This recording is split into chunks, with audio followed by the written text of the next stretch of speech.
સમગ્ર ગુજરાતમાં અને દેશમાં ચર્ચિત કલાકાર કિંજલ દવે કે જેના લોકગીતો ખાસ કરીને ગરબા માટે દેશ અને વિદેશમાં ગીલું લાગ્યું છે.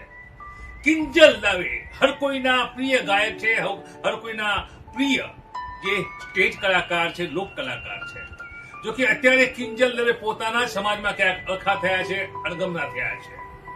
અને એનું એક માત્ર કારણ છે કે તેઓએ કાયદાનો, બંધારણનો અને પોતાના 18 વર્ષ આપનું જે લગ્ન જીવન માણવાનો અથવા પોતાની જાતે પાત્ર શોધવાનો જે અધિકાર છે તેનો ઉપયોગ કર્યો છે અને એક પરપ્રાંતીય યુવક સાથે તેઓએ સગાઈ કરી છે. કિંજલ દવેનું આ એક જે કામ છે તે પોતાના અધિકારનું જતન કરતું કામ હતું અને પોતાની પ્રિય પાત્ર પસંદગી કરવાનો બંધારણે તેમને અધિકાર આપ્યો છે. બંધારણમાં સ્પષ્ટપણે 18 ઉંમરથી વધુની સ્ત્રી અને 21 વર્ષથી વધુનો યુવક પોતાના મનપસંદ સાથી સાથે કોઈ પણ જ્ઞાતિ તો પછી તે ભલે હોય તેની સાથે લગ્ન કરી શકે છે, જીવન જીવી શકે છે, એને અધિકાર છે.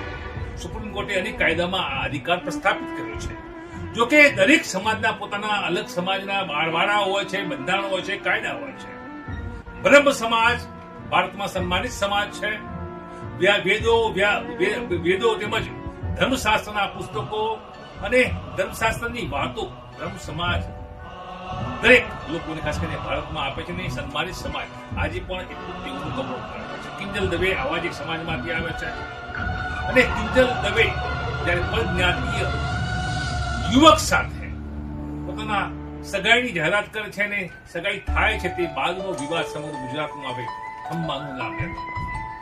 કિંજલ દવે જાણે કોઈ અપરાધ કર્યો હોય એ પ્રકારના તેઓના પરિવારને તમામને નાત બહાર કરવામાં આવે છે તે પ્રકારના એક બંધારણ પણ કરવામાં આવ્યું છે. મતાંતરો છે, ક્યાંક લોકો સમર્થનમાં ઉતર્યા છે તો ક્યાંક લોકો વિરોધમાં ઉતર્યા છે. આ પ્રકારના કાયદો છે છતાં શા માટે ભારતમાં આ પ્રકારના જાતિ સમીકરણો, જાતીય વાડાઓ છે?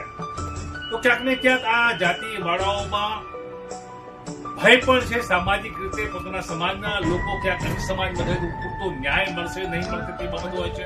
અને સૌથી મોટી વાત અહીંયા ગુજરાતી ન્યૂઝના આ મંચ પરથી હું સમાનતા કરું તો તમને કહેવા માંગુ છું કે સૌથી વધારે પુરુષોને આ કોઈ જોશ કરતો નથી.